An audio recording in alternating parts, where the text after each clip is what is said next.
If you're an apprenticeship administrator, you've probably heard the term prevent duty thrown around, right? But what does it actually mean for you in your day-to-day job? Well, in this quick guide, we're going to break it all down. We'll demystify the prevent duty, get super clear on what it is and what it isn't. And we're going to start by tackling the biggest worry right off the bat. So let's just get this out of the way. Is the prevent duty all about spying on learners? I mean, that's the big fear, isn't it? That you're supposed to be policing their thoughts or snooping on them. Is that what this is? Absolutely not. Simple as that. It is not about spying.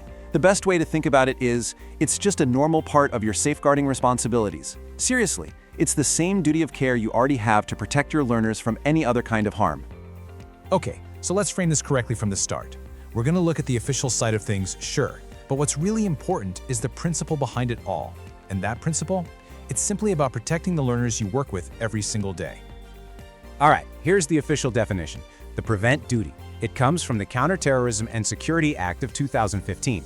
I know, that sounds heavy, but just look at these key words: early intervention and support.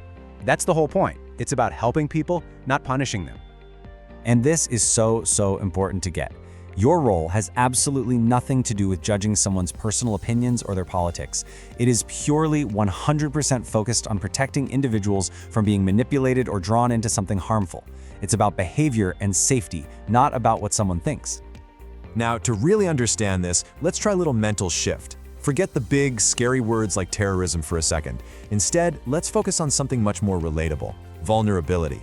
Because understanding this idea is really the key to the whole thing. So what do we actually mean when we say vulnerability? Well, it's just any situation where a person might be more susceptible to being influenced in a harmful way. You know, maybe they're feeling isolated, going through some personal struggles, or just feeling a bit lost. Prevent is all about spotting and supporting people who are in that vulnerable space.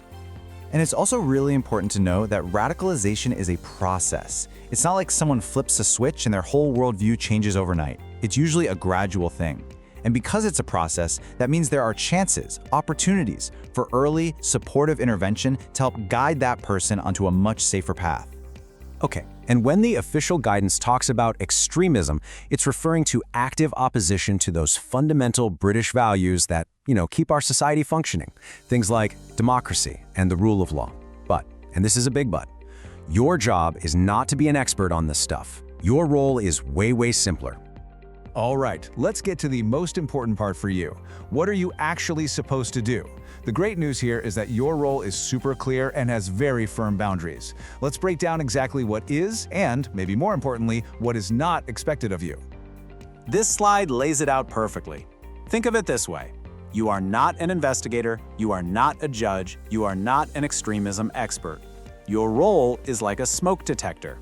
You're just there to notice that something might be wrong. And then you pull the fire alarm. That's it. You notice a potential concern and you alert the trained professionals. In fact, we can boil your entire responsibility down to 3 simple steps. That's it. Step 1, you notice something that feels a bit off. Maybe a weird change in behavior or something someone says. Step 2, you report it to your designated safeguarding lead. And step 3, you keep it confidential and just make a factual note of what you saw or heard. See? It's a straightforward, professional process. And here is the absolute key takeaway. You do not need certainty. Let me say that again. You do not need to be 100% sure. Your professional gut feeling is more than enough. If something just doesn't feel right, that's all it takes. Your only job is to pass that concern up the chain. So what happens when you do that, when you pass on a concern? Well, you're not getting someone in trouble, not at all. What you're actually doing is connecting them to a whole professional support system that's designed to help. So let's take a quick look at that bigger picture. Now, this whole support system is built on a foundation of shared values that help create a safe and respectful environment for everyone.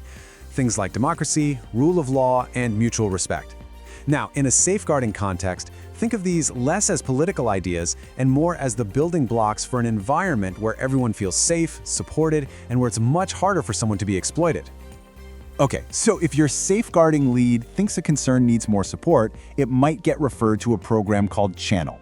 And the most important word you need to know about Channel is voluntary. It is absolutely not a punishment. It's a support program that brings different experts together, like people from education and healthcare, to offer help that's tailored to that specific person. I'm going to repeat this because it's crucial. Channel is not a criminal process. Its entire reason for existing is to provide early support to help someone get back on a positive track. This should give you real confidence that when you raise a concern, the goal is always to help the learner. Okay, so let's bring this all home. I want to leave you with 3 key principles to remember. If you forget everything else, hang on to these. These are your core takeaways. First up, awareness, not expertise. Simple, right? Your job is to be aware of your learners. You don't need to be an expert on radicalization. You just need to be tuned in enough to notice if someone might be vulnerable or needs a bit of help. Second, vigilance, not judgment. This is about being a vigilant professional who helps keep people safe. It is never, ever about judging someone's character, their background, or their personal beliefs. And finally, confidentiality is essential. This is just good practice for any safeguarding issue, right? Any concern has to be handled with total professionalism and discretion. You only share it with the right people through the right channels. That's how we protect everyone involved. So, we'll end with this question. How can you help maintain a safe and supportive environment for your learners? Well, the truth is, just by understanding your clear, simple role, you're already doing it. You are a vital link in a chain that's designed not to police people, but to protect them. And that protection helps make sure every single learner has the supportive environment they need to thrive.